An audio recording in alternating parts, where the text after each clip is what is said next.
Auzubillahiminash-shaytanir-rajeem. Bismillahir-rahmanir-rahim. Assalamu alaikum. My name is Qamber Ep2 and welcome to Questions and Answers with Qamber. Last episode, our topic was Usuluddin, and which the topic will be continued today also, but we're moving on to Adalat or Adil. It's the second pillar of Usuluddin.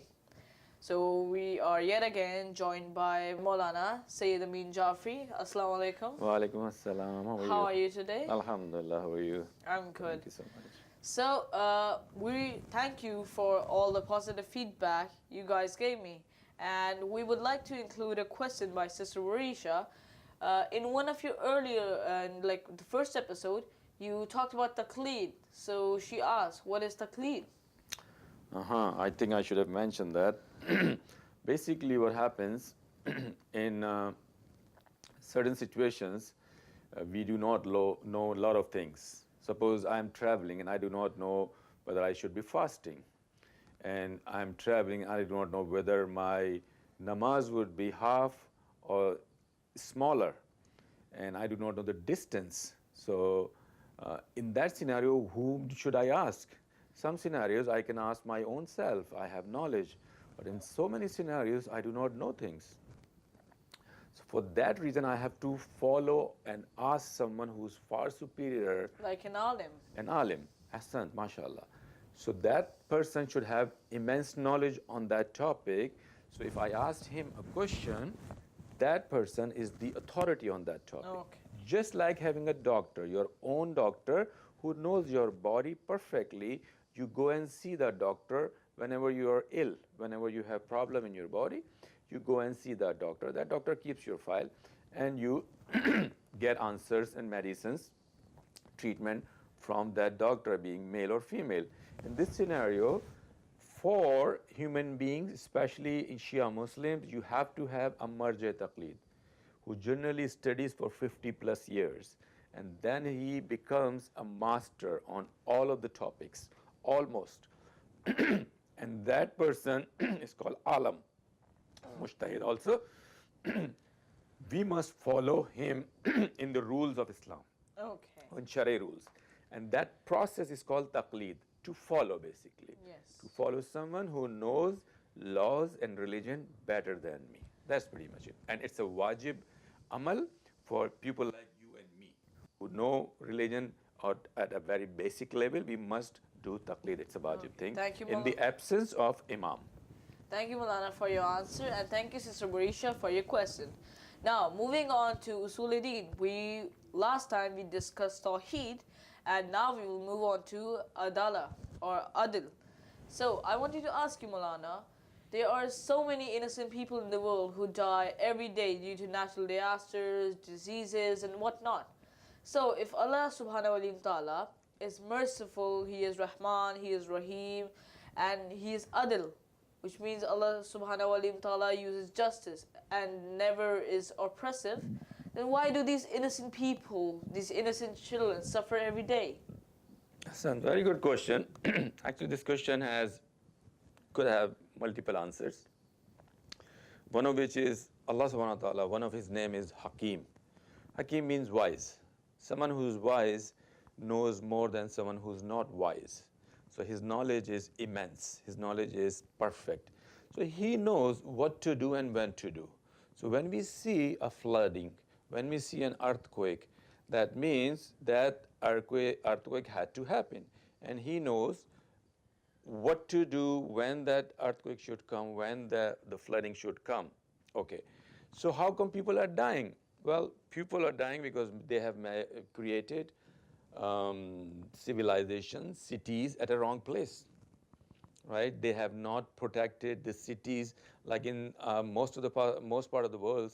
Back in Pakistan, if you see, we have a lot of rain during the monsoon season, and a lot of flooding there because we do not have infrastructure. We do not have dams, we do not have bridges, we do not do planning. We do not tell people not to build here because there's a river close to it and it's going to overflow.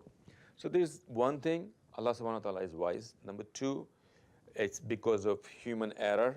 Number three is, Quran says, people do zulm on themselves. Allah subhanahu wa ta'ala does not do zulm. He's adil. Adil means wise also. He decides. Just like in medical situation, if you are sick and you go to the clinic, you go to the hospital, and doctor says, you have to get injection. Yes. And you say, no, I don't like it. It hurts. It's painful. Doctor say, if you do not take injection, then this disease gonna grow, and it'll become serious issue. We might need to put you in the hospital after that, and you might lose your part of the body. You might lose your life. So it's better to have this injection now.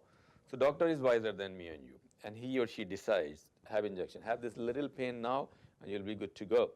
Similarly, surgery, doctor decides. So sometimes we do not understand the wisdom behind the incidents we call. There could be a wise move from Allah subhanahu wa ta'ala. There could be, just like Karbala you see. Imam Hussain, a lot of people object, why did Imam Hussain bring children to the battlefield? Yes. Why did he do that? So people say, oh, good question. Well, Imam knows, because Imam wanted to expose Yazid. He's very zalim. He's tyrant. He won't even let kids be safe. Water. Right. So he stopped water. So Imam wanted to expose. So everybody would say, why didn't you leave Ali Asghar at home in Medina? Why didn't you leave Sakina at home? Expose Yazid as an Exactly. So there's a wisdom. Key point is wisdom. Imam is also wise. He knows what to do, when to do. Allah subhanahu wa ta'ala is much wiser than Imam. He is creator of Imams. He is the Khaliq of Imams and Anbiyas.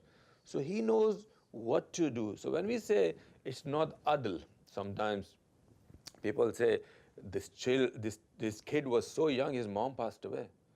His father. When people do not have parents at early age, they grow very high in life. They achieve so much. They have to feel pressure and they struggle hard. So there are a lot of wisdoms. So at this age with you, brothers and sisters, you need to understand Allah subhanahu wa ta'ala is wise. Whatever happens, there's a wisdom behind it. Yes. As long as it's from Him. You do not create problems to your own self, which we do normally. I created my home on a creek, near a river, near an ocean, and then there's a flooding, and I didn't know about it. That's my fault. So Allah subhanahu wa ta'ala is wise, Hakim, and whatever He does is based on adl. If it hurts you and me or community or society, that's temporary. Eventually, as I said, there is no way He would do zulm, and after this life, as we discussed, there would be disclosure. Everything would be clearly understood, notified, informed. See, you thought that was painful. Now you got understood clearly now, after this life. One point I would like to add is that we don't know that maybe the children, the innocent people that are dying, maybe they're already going through a lot of suffering. And maybe that is an easier option for them to do suffering. Of course. Okay. Now, moving on to the next question, I wanted to ask that Allah subhanahu wa ta'ala gave us free will, which is why the reason we were named as Ashraf al-Makhlukat. Very good. So I wanted to ask, why has Allah given us this free will?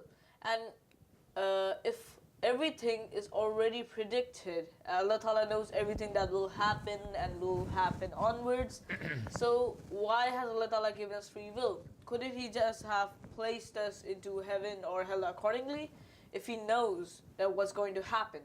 So why couldn't He just do that, or rather than give us free will? Well, first of all, there's no such thing that when we say we have free will. No, we do not have free will, nor we are completely prisoner. We are right in the middle. When someone came to Imam Ali alayhi salatu wasalam, and that person asked Imam, am I free or am I a prisoner? What sort of freedom do I have? So Imam said, okay, stand up. So he stands up. Imam said, okay, lift your 1 foot. Lift one of your. Then Imam said, okay, now lift the other one as well. So he said, I can't.